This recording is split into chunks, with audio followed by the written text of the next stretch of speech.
Praise the Lord. Today's word, Acts chapter 12, word 19 to 25. ದೇವರ ಪರಿಶುದ್ಧವಾದ ನಮಗೆ ಮಹಿಮೆ ಆಗಲಿ. ಇದರ ವಾಕ್ಯವಾಗ ಅಪೊಸ್ತಲರ ಕೃತ್ಯ 12ನೇ ಅಧ್ಯಾಯದಲ್ಲಿ 19ನೇ ವಾಕ್ಯದಿಂದ 25ನೇ ವಾಕ್ಯದವರೆಗೆ. ದಿನದ ಪ್ರಾರಂಭದಲ್ಲಿ ಪೇತ್ರನಿಗೆ ಏನಾಯಿತೆಂದು ಸೈನಿಕರ ನಡುವೆ ಬಹಳಷ್ಟು ಗೊಂದಲವಿತ್ತು. ಹೆರೋದನು ಅವನನ್ನು ಹುಡುಕಿ ಕಾಣದೆ ಹೋದುದರಿಂದ ಕಾವಲುಗಾರರನ್ನು ವಿಚಾರಿಸಿ ಅವರಿಗೆ ಮರಣದಂಡನೆಯನ್ನು ವಿಧಿಸಿದನು. ಆ ನಂತರ ಹೆರೋದನು ಯೂದಾಯದಿಂದ ಸಜರಾಯಕ್ಕೆ ಹೋಗಿ ಅಲ್ಲಿ ಸ್ವಲ್ಪ ಸಮಯ ಇದ್ದನು. ಅವನು ಟೈರ್ ಮತ್ತು ಸೀದೋನಿನ ಜನರೊಂದಿಗೆ ಬಹು ಕೋಪವುಳ್ಳವನಾಗಿದ್ದನು. ಆಗ ಅವರೆಲ್ಲರೂ ಒಂದಾಗಿ ಅವನ ಬಳಿ ಬಂದು ಅರಸನ ನಂಬಿಗಸ್ತ ಸೇವಕನಾದ ಬ್ಲಾಸ್ತ ಎಂಬುವನ ಬೆಂಬಲವನ್ನು ಪಡೆದುಕೊಂಡು ಸಂಧಾನ ಮಾಡಿಕೊಳ್ಳಲು ಅರಸನನ್ನು ಕೇಳಿಕೊಂಡರು. ಏಕೆಂದರೆ ಅವರ ಆಹಾರ ಧಾನ್ಯಗಳು ಅರಸನ ಸೀಮೆಯಿಂದಲೇ ಬರುತ್ತಿದ್ದವು. ನೇಮಕವಾದ ದಿನ ಹೆರೋದನು ತನ್ನ ರಾಜವಸ್ತ್ರಗಳನ್ನು ಧರಿಸಿಕೊಂಡು ಸಿಂಹಾಸನದ ಮೇಲೆ ಕುಳಿತುಕೊಂಡು ಜನರೆಲ್ಲರನ್ನು ಉದ್ದೇಶಿಸಿ ಬಹಿರಂಗ ಭಾಷಣ ಮಾಡಿದನು. ಇದು ಮಾನವ ಧ್ವನಿಯಲ್ಲ, ದೇವರದೇ ಎಂದು ಜನರು ಆರ್ಭಟಿಸಿದರು. ಹೆರೋದನು ದೇವರಿಗೆ ಸಲ್ಲಬೇಕಾದ ಗೌರವ ಸಲ್ಲಿಸದೆ ಹೋದುದರಿಂದ ಕೂಡಲೇ ಒಬ್ಬ ದೇವದೂತನು ಅವನನ್ನು ಹೊಡೆಯಲು ಅವನು ಉಳುಬಿದ್ದು ಸತ್ತು ಹೋದನು. ದೇವರ ವಾಕ್ಯವಾದರೂ ವೃದ್ಧಿಯಾಗುತ್ತಾ ಪ್ರಸಾರಗೊಂಡಿತು. ದೇವರಿಗೆ ಸ್ತೋತ್ರ. ಬಹಳ ಪ್ರಮುಖವಾಗಿ ಹೆರೋದನ ಕುರಿತಂತಹ ಸಾಕ್ಷಿಯನ್ನು ಇಲ್ಲಿ ವಾಕ್ಯಭಾಗದಲ್ಲಿ ನೋಡ್ತಾ ಇದ್ದೀವಿ. ಹೆರೋದನ ಅರಸನಾದ ಹೆರೋದನ ಸರ್ವಾಧಿಕಾರವನ್ನು ಕುರಿತಾಗಿ ನಾವು ವಾಕ್ಯಭಾಗ ಹೇಳ್ತಕ್ಕಂಥದ್ದು ನೋಡ್ತಾ ಇದ್ದೀವಿ. ದೇವರಿಗೆ ಸ್ತೋತ್ರ. ಹೆರೋದನು ಯಾರಾಗಿದ್ದರು ಅಂತ ನೋಡೋದಾದರೆ, ಆತನು ಇಲ್ಲಿ ವಾಕ್ಯಭಾಗ 1ನೇ ಅಧ್ಯಾಯದಲ್ಲಿ ನೋಡೋಣ. ಅಪೊಸ್ತಲರ ಕೃತ್ಯ. ಥೆಯೋಫಿಲನೇ, ನಾನು ನಿನಗೆ ಮೊದಲನೆಯ ಗ್ರಂಥದಲ್ಲಿ ಯೇಸು ಮಾಡುವುದಕ್ಕೂ ಬೋಧಿಸುವುದಕ್ಕೂ ಪ್ರಾರಂಭಿಸಿದಂದಿನಿಂದಲೂ, ಅಂದರೆ ತಾನು ಆರಿಸಿಕೊಂಡ ಅಪೊಸ್ತಲರಿಗೆ ಪವಿತ್ರಾತ್ಮನ ಮುಖಾಂತರ ಇದೆಲ್ಲ ಲೂಕನ ಸುವಾರ್ತೆ 1ನೇ ಅಧ್ಯಾಯದಲ್ಲಿ.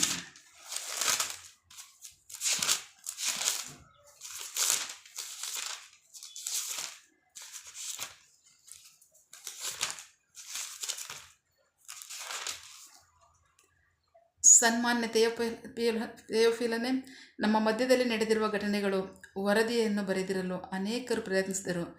ಮೊದಲಿನಿಂದಲೂ ಕಣ್ಣಾರೆ ಕಂಡವನು ದೇವರ ವಾಕ್ಯದ ಸೇವಕರು ನಮಗೆ ಕೊಟ್ಟಿರುವಂತಹ ರೀತಿಯಲ್ಲಿಯೇ ಬರೆಯಲು ಪ್ರಯತ್ನಿಸಿದ್ದಾರೆ. ಆದ್ದರಿಂದ ಮೊದಲಿನಿಂದ ಎಲ್ಲವನ್ನೂ ಪೂರ್ಣವಾಗಿ ತಿಳಿದುಕೊಂಡಿರುವ ನಾನು ಸಹ ಅವುಗಳನ್ನು ನಿನಗೆ ಬರೆಯುವುದು ಒಳ್ಳೆಯದೆಂದು ತೋರಿತು. ದೇವರಿಗೆ ಸ್ತೋತ್ರ. ಸೊ ಹಾಗಾಗಿ ಅವನು ಹೇಳ್ತಾ ಇದ್ದಾನೆ ಇಲ್ಲಿ ವಾಕ್ಯಭಾಗದಲ್ಲಿ, ಯೂದಾಯದ ಅರಸನಾಗಿದ್ದ ಹೆರೋದನ ದಿನಗಳಲ್ಲಿ ದೇವರಿಗೆ ಸ್ತೋತ್ರ. ಈಗ ವಾಕ್ಯಭಾಗ ನೋಡ್ತಿದ್ವಿ ನಾವು.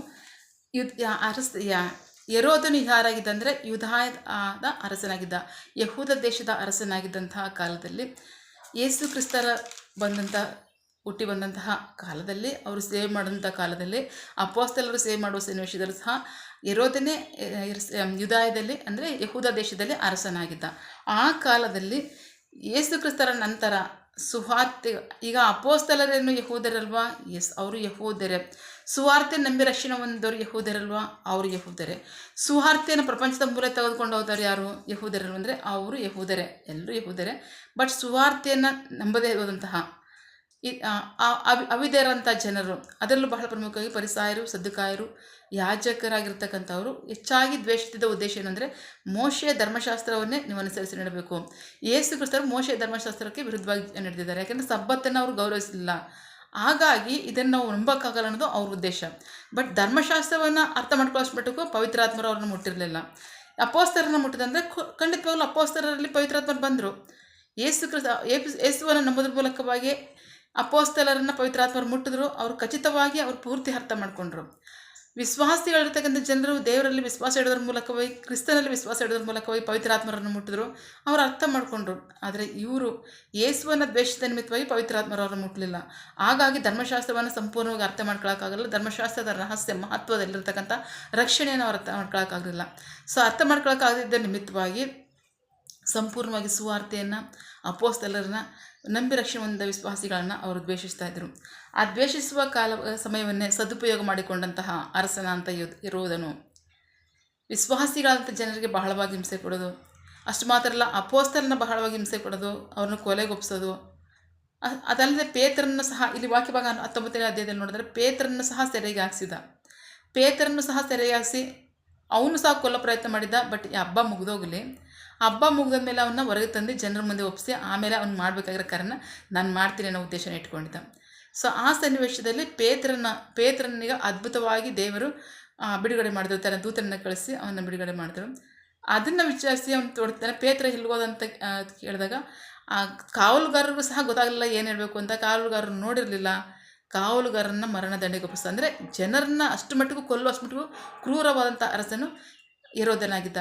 ಅಷ್ಟೊಂದು ಕ್ರೂರವಾದ ಅರಸನು ಸುವಾರ್ತೆಯನ್ನು, ವಿಶ್ವಾಸಿಗಳನ್ನು, ಅಪೊಸ್ತಲರನ್ನು ಹಿಂಸಿಸಿ ಅವ್ರನ್ನ ಕೊಲ್ಲೋಕೋಪ್ಸೋದ ಮೂಲಕವಾಗಿ ನಾನು ಯಹೂದ್ಯರ ವಿಶ್ವಾಸವನ್ನು ಗಳಿಸ್ಕೊತೇನೆ, ಇಲ್ಲಿ ನನ್ನ ಅರಸನ ಭದ್ರವಾಗಿರುತ್ತೆ, ನಾನು ಸುರಕ್ಷಿತವಾಗಿರ್ಬೋತೀನಿ, ನನ್ನ ಅಧಿಕಾರ ಸುರಕ್ಷಿತವಾಗಿರುತ್ತೆ ಅನ್ನೋ ಉದ್ದೇಶ, ಆಸೆ, ಬಯಕೆ ಅವನದಾಗಿತ್ತು.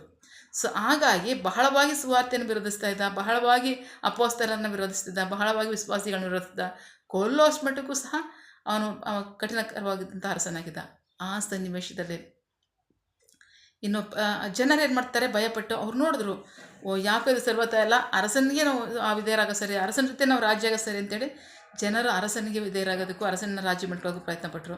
ಅದೇ ಸನ್ನಿವೇಶದಲ್ಲಿ ನಾವು ವಾಕ್ಯವಾಗಿ ನೋಡ್ತೀವಿ, ಟೈರ್ ಮತ್ತು ಸೀದೋನ್ ಪ್ರಾಂತ್ಯದ ಜನ ಬಂದ್ಬಿಟ್ಟು ಅರಸನ ಜೊತೆ ರಾಜ್ಯ ಆಗ್ತಾ ಇದ್ದಾರೆ. ನೀನು ತಪ್ಪು ಹೇಳೋದು ಪರವಾಗಿಲ್ಲ, ನಿನ್ನ ನಿಜ ಹೇಳೋದು ಪರವಾಗಿಲ್ಲ, ಸುಳ್ಳು ಹೇಳೋದು ಪರವಾಗಿಲ್ಲ, ನಿನಗೆ ನಾವು ವಿಧೇಯರಾಗ್ತೀವಿ, ನೀ ಹೇಳ್ದಂಗೆ ನಾವು ಕೇಳ್ತೀವಿ ಒಪ್ಪಿಕೊಂಡು ನಂಬಿಕಸ್ಥರಾಗಿ ವಿಧೇಯರಾಗ್ತಿದ್ದಾರೆ. ಕಾರಣ ಆಹಾರ ಧಾನ್ಯಗಳು ಅವನ ಪ್ರಾಂತ್ಯದಿಂದಲೇ ಟೈರ್ ಮತ್ತು ಸೀದೋನಿಗೆ ಹೋಗಬೇಕಾಗಿತ್ತು ಅಂತ ವಾಕ್ಯ ಹೇಳ್ತಿದೆ. ಅವರಿಗೆ ಸ್ತೋತ್ರ.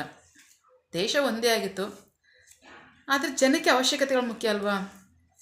ಕೆಲವರು ಚೆದರಿ ಹೋದರು, ಕೆಲವರು ಸ್ಥಿರವಾಗಿ ನಿಂತ್ಕೊಂಡ್ರು, ಇನ್ನು ಕೆಲವರು ಸ್ಥಿರವಾಗಿ ನಿಲ್ಲಕ್ಕಾಗಲ್ಲ. ಅದು ಆ ಕಾಲದಲ್ಲೂ ಅಷ್ಟೇ, ಈ ಕಾಲದಲ್ಲೂ ಅಷ್ಟೇ, ಅದನ್ನು ನಡೀತಾನೆ ಇದೆ. ದೇವರಿಗೆ ಸ್ತೋತ್ರ. ಆ ಸನ್ನಿವೇಶದಲ್ಲಿ ಅರಸನಿಗೆ ಇನ್ನಷ್ಟು ಅಧಿಕಾರ ಹೆಚ್ಚಾಯಿತು, ಅರಸನಿಗೆ ಸ್ವಾಭಿಮಾನ ಇನ್ನಷ್ಟು ಹೆಚ್ಚಾಯಿತು. ದೇವರಿಗೆ ಸ್ತೋತ್ರ. ಬಹಳ ಪ್ರಮುಖವಾಗಿ ಸಾಮಾನ್ಯವಾಗಿರ್ತಕ್ಕಂಥ ಈ ಅರಸನ ಸಿಂಹಾಸನವನ್ನು, ವೈಭವವನ್ನು, ರಾಜ ಒಂದು ವೈಭವವನ್ನು ನಾವು ಸಾಮಾನ್ಯ ಹಬ್ಬ ದಿನಗಳನ್ನ ನೋಡಬೇಕಾದ್ರೆ ಏನು ಅಂದ್ಕೋತೀವಿ, ಇಷ್ಟೊಂದು ಅದ್ಧೂರಿಯಾಗಿದೆ ಅಲ್ಲ ಅಂದ್ಕೋತೀವಿ. ಆದರೆ ಅವರೇ ಸ್ವ ಅಧಿಕಾರದಲ್ಲಿ ಸರ್ವಾಧಿಕಾರಿಗಳು ಮಾಡುವಂಥ ಸನ್ನಿವೇಶದಲ್ಲಿ ಇನ್ನೆಷ್ಟು ವೈಭವವಾಗಿರುತ್ತೆ ಅವರ ಒಂದು ಅಧಿಕಾರ ಮತ್ತು ಅವರ ಸ್ಥಾನಮಾನ. ಹೆರೋದನ ಸ್ಥಾನಮಾನ ಅಷ್ಟೇ ಇದಾಗಿತ್ತು, ಅದ್ಭುತವಾಗಿತ್ತು. ಅದರಲ್ಲಿ ಅವನು ಇನ್ನೂ ಅಧಿಕವಾಗಿ ಅಹಂಕಾರವುಳ್ಳವನಾದ. ಯಾಕೆಂದರೆ ಇಲ್ಲಿ ದೇವರು ಏನು ಕಾರ್ಯ ಮಾಡ್ತಾಯಿಲ್ಲ. ಯೇಸು ಕ್ರಿಸ್ತರನ್ನು ನಾವು ಹಾಗೆ ಸಿಲ್ಬೇಕು ಒಪ್ಪಿಸ್ತಾ ಇತ್ತು. ಅವ್ರು ಬಂದು ತಿರುಗಿ ಎದ್ದಿದ್ದಾರೆ ಬಿಟ್ಟಿದ್ದಾರೆ ಅದು ನಮಗೆ ಗೊತ್ತಿಲ್ಲ. ನಮಗಂತೂ ನಾವು ಅವ್ರನ್ನ ಸ್ವೀಕರಿಸೋಕೆ ಬಿಡಲ್ಲ. ಜನನ ನಾವು ನಮ್ಮ ಇಷ್ಟವಂತರನ್ನು ನಡಿಬೇಕು, ನನ್ನದೇ ಸರ್ವಾಧಿಕಾರ ಆಗಿರಬೇಕು. ಅಷ್ಟು ಮಾತ್ರ ಅಲ್ಲ, ಇದೆಲ್ಲದನ್ನು ಮಾಡೋದ್ರ ಮೂಲಕವಾಗಿ ಅಪೊಸ್ತಲರನ್ನ ಹಿಂಸೆ ಮಾಡೋದು, ಒಪ್ಪಿಸೋದು, ವಿಶ್ವಾಸಿಗಳನ್ನ ಹಿಂಸೆ ಪಡಿಸೋದು, ಕೊಲೆಗೊಪ್ಸೋದು, ಇದರ ಮುಖಾಂತರವಾಗಿ ನಾನು ಯಹೂದ್ಯರ ವಿಶ್ವಾಸ ಪಡ್ಕೋತೀನಿ. ಇದು ಅವನು ಬಹಳ ಇದಾಗಿತ್ತು. ಯಾಕೆಂದರೆ ದೇವ್ರು ಏನು ಮಾಡ್ತಿಲ್ಲ. ನಾನು ಇಷ್ಟೆಲ್ಲ ಮಾಡಿದ್ರೆ ದೇವ್ರು ಮಾಡ್ತಾಯಿದ್ರು, ಏನೂ ಮಾಡ್ತಿಲ್ಲ. ಸೊ ಹಂಗಾಗಿ ನಾನು ಮಾಡ್ತಿರೋ ಕಾರ್ಯಕ್ಕೆ ಅದು ಸರಿ ಜಯ ಇದೆ. ಹಾಗಾಗಿ ನಾನು ಏನು ಮಾಡಿದ್ರು ಸರಿ ಅನ್ನೋ ಉದ್ದೇಶ ಅವನದಾಗಿತ್ತು. ಅವನು ಗೊತ್ತು ಮಾಡಿದ ದಿನದಲ್ಲಿ, ಯಾವತ್ತು ಅಂದರೆ ಉದ್ದೇಶ ದಿನ, ನೇಮಿಸಿದ ದಿನದಲ್ಲಿ, ರಾಜನು ಜನರನ್ನು ಉದ್ದೇಶಿಸಿ ಭಾಷೆ ಮಾಡುವ ದಿನದಲ್ಲೇ ಅವನು ಮಾಡಿದ್ದೇನು ಅಂತ ನಾವು ವಾಕ್ಯವಾಗಿ ನೋಡ್ತಾ ಇದ್ದೀವಿ. ನೇಮಕವಾದ ದಿನದಂದು ಹೆರೋದನು ತನ್ನ ರಾಜವಸ್ತ್ರವನ್ನು ಧರಿಸಿಕೊಂಡು ಸಿಂಹಾಸನದ ಮೇಲೆ ಕುಳಿತುಕೊಂಡು ಜನರನ್ನು ಉದ್ದೇಶಿಸಿ ಬಹಿರಂಗ ಭಾಷಣ ಮಾಡಿದನು. ಇದು ಮಾನವ ಧ್ವನಿಯಲ್ಲ, ದೇವರದೇ ಎಂದು ಜನರು ಆರ್ಭಟಿಸಿದರು. ದೇವರಿಗೆ ಸ್ತೋತ್ರ. ಅಂದರೆ ಜನ ಅಷ್ಟು ಮಟ್ಟಿಗೂ ನೊಂದು ಹೋಗಿದ್ರು, ಜನ ಅಷ್ಟು ಮಟ್ಟಿಗೂ ಕಠಿಣವಾಗಿ ಭಯಪಟ್ಟಿದ್ರು. ಸೊ ಹಾಗಾಗಿ ಅರಸನೇ ಸರ್ವಾಧಿಕಾರಿ, ಅರಸನಿಗೆ ನಾವು ವಿಧೇಯರಾಗ್ತೀವಿ, ಅರಸನಿಗೆ ದೇವರಿಗಿಂತ ಹೆಚ್ಚಿಗೆ ಅರಸನಿಗೆ ನಾವು ಮೊದಲನೇ ಸ್ಥಾನವನ್ನು ಕೊಡ್ತೇವೆ ಅನ್ನೋಷ್ಟು ಮಟ್ಟಕ್ಕೂ ಜನ ಸೋತು ಹೋದರು. ಅರಸನಿಗೆ ಅಧಿಕವಾಯಿತು ಅಹಂಕಾರ. ದೇವರಿಗೆ ಸ್ತೋತ್ರ. ಸೊ ಅದು ದೇವರಿಗೆ ತುಂಬ ಕೋಪ ತಂತು. ಆ ಕೋಪ ಏಕೆಂದರೆ ದೇವರಿಗೆ ಸಲ್ಲಿಸಬೇಕಂತ ಗೌರವವನ್ನು ಸಲ್ಲಿಸಲಿಲ್ಲ. ಈಗ ಪರಿಸಾಯರ ಸದ್ಧಿಕಾರಿ ಯಹೂದಿಗಳು ಅವರಿಗೆ ಸುವಾರ್ತೆ ನಂಬಿದರು ಸಹ ಅವರು ದೇವರಲ್ಲಿ ಭಯಭಕ್ತಿ ಉಳ್ಳವರಾಗಿದ್ದರು. ಪವಿತ್ರಾತ್ಮರು ಅವ್ರನ್ನ ಮುಟ್ಟಿರಲಿಲ್ಲ ಅಷ್ಟೇ. ಸೊ ಹಾಗಾಗಿ ದೇವರು ಅವ್ರನ್ನ ಸ್ವಲ್ಪ ಕಾಲಗಳವರೆಗೂ ಅವ್ರಿಗೆ ಇನ್ನೂ ಕ್ಷಮಿಸಿದರು, ಅವ್ರಿಗೆ ಇನ್ನೂ ಸಮಯ ಕೊಟ್ಟಿದ್ದರು. ಈಗಲಾದರೂ ಅಷ್ಟೇ ಅವ್ರ ಸುವಾರ್ತೆ ನಂಬೋದಕ್ಕೆ ಅವ್ರಿಗೆ ಸಮಯ ಉಂಟು. ಸೊ ಅದನ್ನು ಹೊರತುಪಡಿಸಿ ಹಾಗಾಗಿ ಜನಕ್ಕೆ ಏನು ತೊಂದರೆ ಆಗಿರಲಿಲ್ಲ.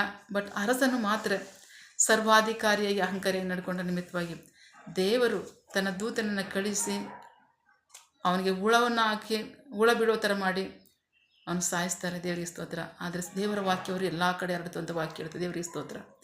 ಅಹಂಕಾರ ಒಳ್ಳೆಯದಂದರೆ ಖಂಡಿತ ಒಳ್ಳೆಯದಲ್ಲ. ನಾನು ಅನ್ನೋದು ಎಲ್ಲಿದೆಯೋ ಅದು ಯಾವುದನ್ನು ಸಹ ದೇವರು ಶಿಕ್ಷಿಸದೆ ಬಿಡಲ್ಲ. ನಾವಾದರೂ ಅಷ್ಟೇ, ವಿಶ್ವಾಸಿಗಳಾದರೂ ಅಷ್ಟೇ, ಯಾರಾದರೂ ಅಷ್ಟೇ. ನಾನು ಅನ್ನೋದೇನಾದ್ರು ಇದ್ದರೆ ಖಂಡಿತವಾಗ್ಲೂ ಅಲ್ಲಿ ದೇವರು ನೆಲೆಸಿರಲ್ಲ. ಮತ್ತು ದೇವರು ತಕ್ಷಣ ಶಿಕ್ಷಿಸ್ತಾರೆ. ನಮ್ಗೆ ಒಂದು ಸರಿ ಅನಿಸುತ್ತೆ, ಬಿಡು ನಮ್ಗೆ ಏನು ಮಾಡೋಕ್ಕದ್ದು, ಕಷ್ಟವೇ ನಮ್ಮ ಫಲ, ಕಷ್ಟವೇ ಥರ ನಮ್ಮ ಜೀವನದ ಭಾಗ್ಯ ಅಂತ ಏನೇನೋ ಅಂದ್ಕೊಂಡು ಜೀವನ ಮಾಡ್ಬೋದು. ಖಂಡಿತ ಅದಲ್ಲ. ಅಹಂಕಾರನ ಬಿಡಬೇಕು, ನಾನು ಅನ್ನೋದನ್ನ ಬಿಡಬೇಕು.